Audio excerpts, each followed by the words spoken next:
Rahayu, saudara-saudara sejiwa Tosanaji Nusantara. Jumpa lagi dengan saya, Joko Supriyadi dari JS Collection Kris Hadi Channel Jakarta. Marilah kita berdoa. Semoga senantiasa segala yang terindah dan terbaik terlimpah. Amin. Saat tayangan ini kita buat, kita sudah berada di akhir puasa, tentunya beberapa hari kemudian menjelang Idul Fitri. Pada saat yang sama, besok merupakan hari raya Nyepi. Untuk itu, saya hanya bisa menyampaikan selamat menjalankan ibadah suci. Kita berada pada tayangan 215.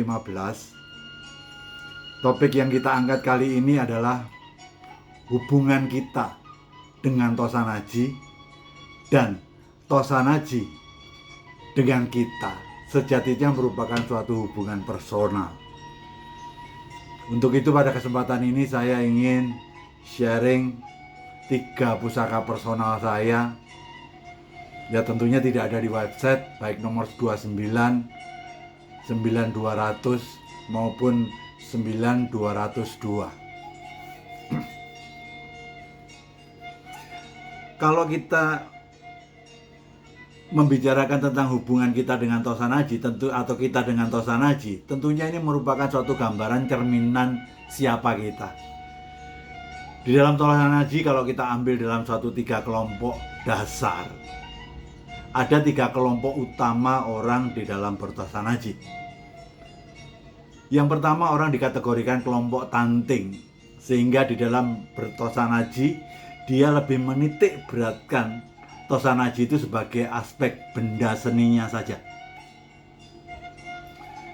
Kelompok yang kedua tentunya Anda tahu, kelompok tajek, yang memandang keris dari aspek filosofis. Tentunya kita bicara keris secara hakikat, dan mereka sangat percaya bahwa di dalam Tosanaji isinya tidak lain cuman hanya isi doa dan harapan. Isinya. Kelompok yang ketiga adalah kelompok Tayo. Di sini lebih mengedepankan tentang hubungan personal antara pusoko dengan orang tersebut. Akhirnya pada saat ini kita bertanya-tanya, sebenarnya kita ini berada pada kelompok yang mana sih? Kelompok 1, kelompok 2, atau kelompok 3? Kalau menurut saya, tidak ada semacam suatu kecenderungan 100% kita berada pada kelompok tertentu, itu tidak ada. Karena saya yakini semuanya ini hanya merupakan suatu kecenderungan. Jadi tidak ada yang 100% orang itu berada pada kelompok tanting 100% hanya melihat keris dari sisi aspek tajek saja atau tayo. Tidak ada. Samalah suatu ketika kalau kita lagi ngomong rame-rame dengan teman-teman kita, kamu melihat keris itu seperti apa sih? Enggak lah, saya tidak memandang keris dari aspek apa-apa. Yang lainnya saya kesampingkan. Saya hanya murni 100%. Hanya dari aspek tanting, sehingga hanya melihat keris secara benda seni saja. Mungkin ini suatu pendapat karena kita berhubungan dengan diskusi dengan banyak orang ya, yang kecenderungannya orang itu kurang jujur. Namun ketika Anda lagi sendiri, situasinya mendukung, Anda sedang bersama kelangenan pusoko Anda, di situ akan ada jawaban jujur. Tidak ada yang 100% tanting saja atau memandang keris secara tajak maupun tayo. Kecenderungannya banyak dari aspek tanting, betul. Tapi ada kelompok yang lain mengatakan kecenderungannya yang utama buat saya dari aspek filosofisnya, dari benda seninya adalah yang kedua. Memang perbedaan itu sesuatu hal yang indah. Sama seperti cara kita orang belajar ya. Kalau kita belajar sedikit psikologi, orang itu secara belajar itu katanya lebih mudah mendapatkan pelajaran secara audio. atau visual atau kinestetik. Buat orang audio, dia akan lebih gampang menangkap kalau dia itu dengan belajar melalui cara mendengarkan, melalui cerita dan lain sebagainya. Kalau orang yang visual, dia itu gampang untuk belajar itu dengan melihat-lihat gambar, video dan lain sebagainya. Kalau kinestetik lebih ke arah gerakan, gerak tubuh. Ini juga sama. Misalnya ada seseorang yang secara audio itu sangat tinggi. Tidak mungkin yang 100% audio itu hanya dengan diceritani. Misalnya dia yang sukanya audio, tiba-tiba ada suatu pelajaran secara visual.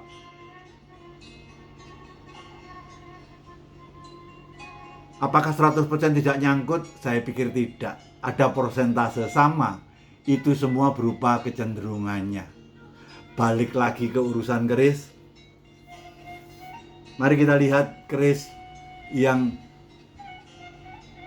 nomor 9200. Handle-nya luar biasa. Pendoknya selorok perak. Gading. Mendak emas, selut emas. Mari kita lihat lebih seksama. Secara kinata seperti apa, secara gaya seperti apa. Saya yakin buat orang yang melihat keris secara benda seni, yang seperti ini cocok. Hal yang lain, kalau seseorang lebih memposisikan lebih kuat secara filosofis, dia akan memandang keris 43 cm ini menjadi sesuatu hal yang sangat dia suka. Nogo, looknya 3, ada kolonya di sini, ada pudak sategas, looknya ada 13, Singosari. Secara filosofis orang ini akan suka. Ketika orang lebih kecenderungannya dari aspek-aspek pusaka tayo, nah keris personal saya ini yang nomor 29 tidak berubah dari dulu. Kalau melihat sesuatu keris dengan adanya sesuatu gambaran rasa seperti ini akan menjadi sangat kuat disukain orang-orang yang melihat keris juga secara tayo. Tapi sekali lagi, tidak ada yang ekstrim 100% orang berada pada kelompok tayo, enggak. Itu semua adalah kecenderungannya. Kalau tadi itu merupakan suatu hubungan antara kita dengan Tosanaji, bagaimana kalau hubungan Tosanaji terhadap kita? Jadi anggap aja kita itu adalah orang yang netral, tiba-tiba ada Tosanaji, kecenderungan kita itu melihat Tosanaji itu secara apa? Kenapa saya katakan bahwa Tosanaji itu punya semacam sesuatu doyo? Karena saya yakin setiap benda apapun, baik hidup ataupun mati, ada pancaran energi darinya. Jadi kalau hubungan apa itu Tosanaji terhadap kita, lah kalau saya, katakanlah saya nggak tahu siapa diri saya, lebih kuat kecenderungannya di kelompok mana. Kalau melihat keris yang seperti ini, melihat rangkanya, mendaknya, selutnya, apa itu cecekan pada handle-nya, pendoknya, begitu melihat pada bilah kerisnya, kinatahnya original, Nogo Sabto Kerawangan, gaya Mojopahit, diperkuat pamornya Pulo Tirto yang ngambang, khas dari keris bertangguh Mojopahit. Kalau saya akan membuat diri saya melihat ini secara benda seninya itu menjadi lebih kecenderungannya. Lantas bagaimana dengan pusaka yang besar tadi. Kalau saya memandang keris nomor 9202 ini, saya akan memandang dari aspek kekuatan filosofisnya itu menjadi kuat. Jadi saya dari aspek tajaknya saya perdalam. Nogo, lambang pimpinan, luk 3 lebih ke arah jangkung, seolah-olah ini untuk memastikan impian daripada seorang pemimpin tadi dalam meraih yang dia impikan. Luk 13 akan diberikan suatu perlindungan kalau ada suatu gangguan dalam meraih impian tadi, diperkuat dari kolo yang memberikan sesuatu makna perlindungan sebagai sesuatu hal yang tidak kasat mata. Kemudian ada pudak satega, tentunya di dalam rangka seorang pemimpin dalam meraih suatu apa yang diimpikan tadi, semoga dijauhkan daripada semacam suatu halangan baik yang kasat mata maupun tidak, serta menambahkan wibawa pada pemiliknya, karena wibawa itu walaupun sederhana itu mempermudah perjalanan dalam untuk meraih apa yang kita inginkan. Tentunya ketika kita melihat keris seperti ini akan terdorong dari aspek filosofisnya akan menjadi lebih kuat. Lah bagaimana dengan keris ini? Kalau dilihat kerisnya ini adalah keris yang setengah jadi, tapi dengan serat yang syahdu seperti ini. Katakanlah kalau dari sisi benda seni, orang akan mempermasalahkan ini metuknya adalah metuk yang secara besi itu beda dengan bilah. Saya setuju, memang ini besinya beda. Berarti bukan metuk yang sejatinya. Karena memang belum dibuat. Karena prosesi membuat keris itu adalah bilah diberesin dulu, gandeknya baru diberesin dulu, karena bandek ini masih rata, belum disentuh sang empu. Baru kemudian bagian gonjo akan diluruskan, baru dibuat gonjo, terakhir dibuatkan metuknya. Lah, keris ini saya akan terdorong dari aspek tayu hubungan personal saya dengan ini akan terdorong lebih kuat di dalam berhubungan dengan keris ini. Makanya ini menjadi sesuatu yang sangat-sangat personal buat saya, karena saya merasa ketika saya bersamanya secara dejavu, ini sepertinya keris saya di masa itu. Sehingga gambaran keris itu merupakan satu gambaran, ya gue banget lah. Gambarannya seperti ini. Sehingga ketika ada seseorang bertanya kesimpulan dari semuanya, buat saya keris itu sejatinya merupakan suatu hubungan secara personal sekali. Makanya pertimbangan dalam memilih keris harusnya juga menurut saya personal. Kalau kita memandang keris lebih ke arah katanya orang lain, kecenderungan subjektifnya besar. Semoga Anda ketemu orang yang baik dan benar, sehingga bisa sebagai suatu tempat untuk ngangsu kawruh. Jadi kalau Anda untuk berkeris, pesan saya satu, awalilah dengan senang terhadap Tosanaji. Kalau ngelihat keris saja aspek senang nggak suka, udah tinggalkan aja, nggak usah repot-repot. Karena bagi saya senang itu akhirnya menjelaskan adanya sesuatu hubungan chemistry kita dengan urusan keris itu terkait dengan masa lalu kita. Makanya nggak heran orang punya hubungan chemistry yang beda-beda. Ada orang yang suka dengan koi, ikan, ada yang suka dengan perkutut misalnya, atau dengan bonsai, atau dengan mobil-mobil antik, mulai dengan batu, whatever. Anda harus ada sesuatu rasa senang dengan keris nomor 1.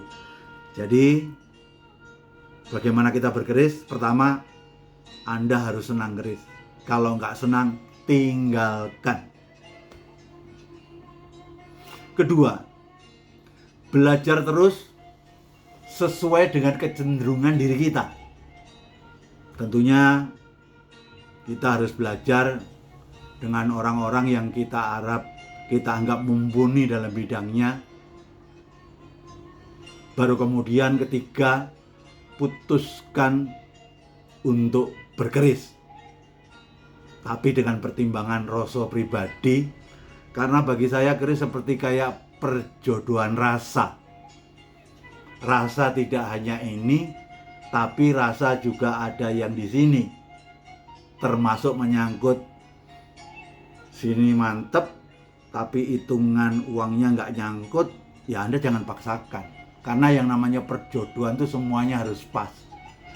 Seperti di JS Collection, Anda tahu bahwa kita punya website. Website itu tujuannya adalah agar Anda tuh bebas untuk ada pilihan rasa. Tentunya di website itu terbatas. Pilihan rasa dari mata untuk melihat. Jadi saya punya website itu bukan tujuannya adalah untuk menjadi sombong karena ada ribuan keris saya taruh di website saya. Tujuan saya sederhana, agar saya tidak mempengaruhi Anda dalam berkeris. Tapi Anda memulai dengan Anda melihat website paling tidak dari aspek mata itu. Anda senang ini, nggak senang ini, setengah senang ini. Semuanya harus ada sesuatu yang pas dulu. Ketika sudah pas, kemudian saya sarankan, jangan langsung diputuskan. Lakukan tanting fisik. Tadi kan hanya mata sama rasa ya, karena ngelihat gambar. Kalau sudah yang namanya pegang keris, ini artinya urusan tanting fisiknya ini segala panca indera nyawiji, sehingga termasuk getarannya keris itu sendiri juga akhirnya terasa. Ketika sudah melakukan satu tanting fisik, semuanya udah pas, ya putuskan.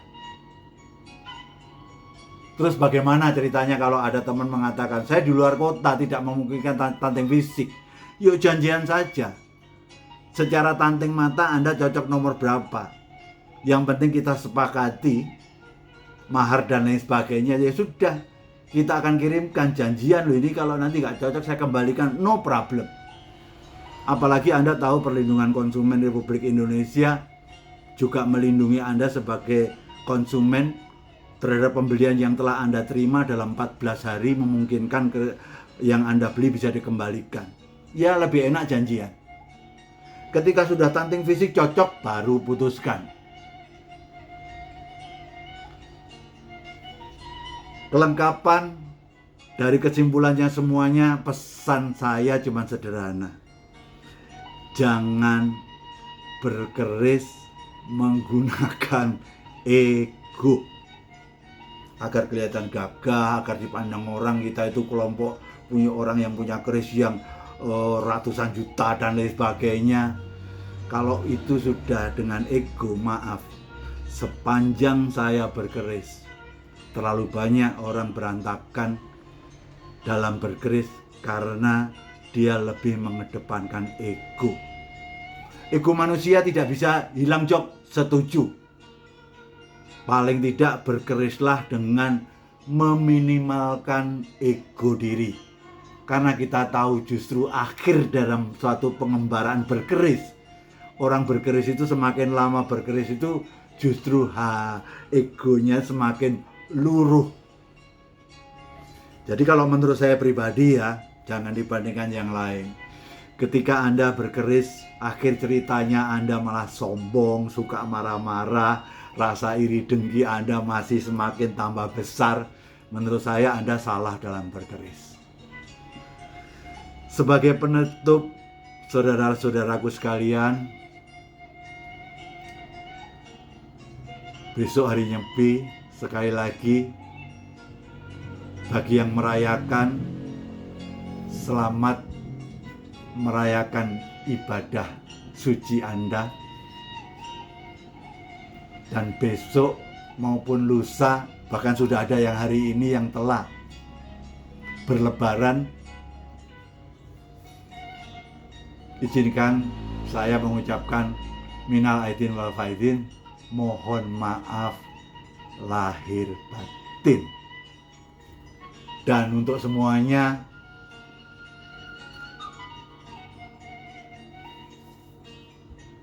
Rahayu, rahayu, rahayu sagung dumadi, rahayu ingkang sami pinanggih. Nuwun.